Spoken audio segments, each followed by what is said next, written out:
Ophélie est devenu sans-abri, qui est Rolf Vandelan, son ex-compagnon. Mercredi le 2 octobre 2019, Rolf Vandelan, l'ancien conjoint d'Ophélie Winter, a fait des confidences à la capitale. Même vous en dit plus concernant ce Hollandais de 59 ans plein aux as qui a été au couple avec l'ex-chanteuse pendant 4 ans. Alors que l'ancienne star serait aujourd'hui SDF à cause de soucis financiers, son ex-conjoint a récemment fait des révélations. En effet, Rolf Vandelan a accepté de sortir du silence concernant Ophélie Winter à la capitale le 2 octobre. Non, nous n'étions pas mariés. Nous avons vécu 4 années ensemble, et nous ne cherchions pas la publicité. Dévoile Rolf Vandelan, qui précise qu'ils ont habité ensemble à Paris pendant leur histoire d'amour. Contrairement à l'interprète de Dieu m'a donné la foi, son ex-compagnon n'a pas de problème d'argent. En effet, l'homme d'affaires est milliardaire grâce à sa société de recyclage Vandelan Metal Recycling Trading. Il s'exprime en français et vit aux Pays-Bas à Blaricum, un village au nord d'Utrecht. Rolf Vandelan est typé discret sur sa vie privée. Il a vécu son histoire avec la chanteuse sans tenir compte des mauvaises langues, et sans vouloir faire les choux gras de la presse. Bien que très peu médiatisée, leur relation aura échoué. Selon les propos de Rolf Vandelan, le mal-être de l'ex-chanteuse serait dû à leur rupture. Je ne peux pas dire plus que ce que le public sait déjà. Elle n'est pas bien avec elle-même. C'est vraiment dommage, car elle a un bon cœur. À la fin, cela devenait très difficile. Précise-t-il amèrement. Si les ex-compagnons ne sont plus en couple, ils sont parfois en communication. Il y a environ 6 mois, Rolf Vandelan aurait discuté par message avec son ex. On s'envoie parfois quelques textos. Explique celui qui garde contact avec son ancienne chérie. Entre-temps, Ophélie Winter continue sa descente aux enfers avec sa voiture qui a été emportée par la fourrière. Ophélie Winter inquiète les fans avec ses premiers commentaires sur sa situation dans TPMP. Elle traverse vraiment un moment difficile. Biographie. Née le 20 février 1974 à Boulogne-Billancourt, Ophélie Winter est la fille de Catherine Cathy, Feu, mannequin, et de David Alexandre Winter, chanteur néerlandais connu pour le tube Lady Mary, 1969. Ses parents se séparent en 1976, son père s'exile aux États-Unis.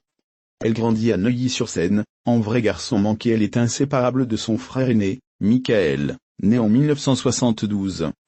À 6 ans, elle monte sur scène pour la première fois, et enregistre son premier 45 tours en 1984, la chanson des klaxons. Après un deuxième titre, Poil de carotte, en 1987, au succès mitigé, elle fréquente le lycée Saint-James de Neuilly. Mais en 1991 elle délaisse ses études pour suivre les pas de sa mère, et se lance dans le mannequinat.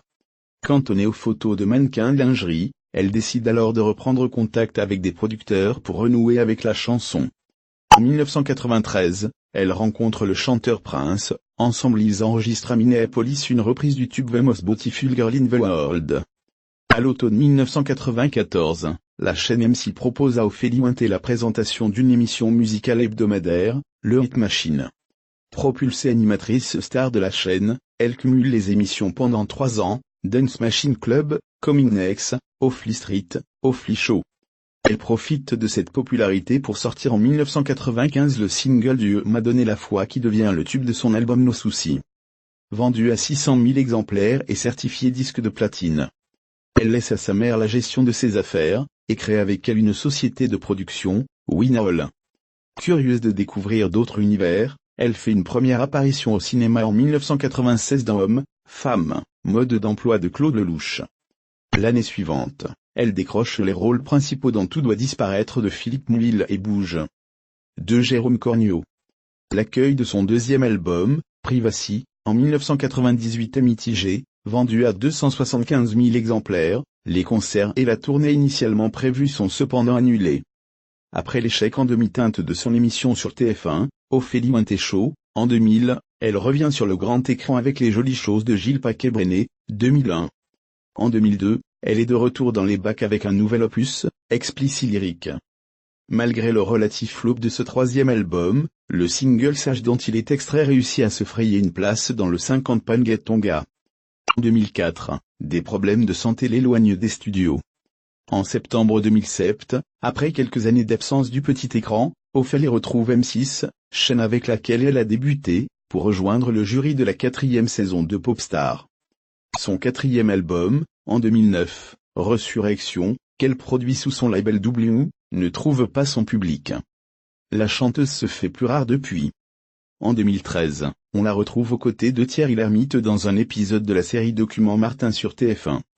À la rentrée 2014, elle fait partie du casting de l'émission Danse avec les stars sur TF1.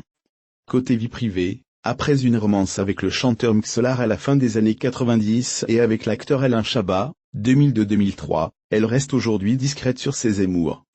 En octobre 2019, Rolf Rudolph de son vrai prénom Vandelan révèle lors d'une interview qu'il a partagé la vie de la chanteuse pendant 4 ans.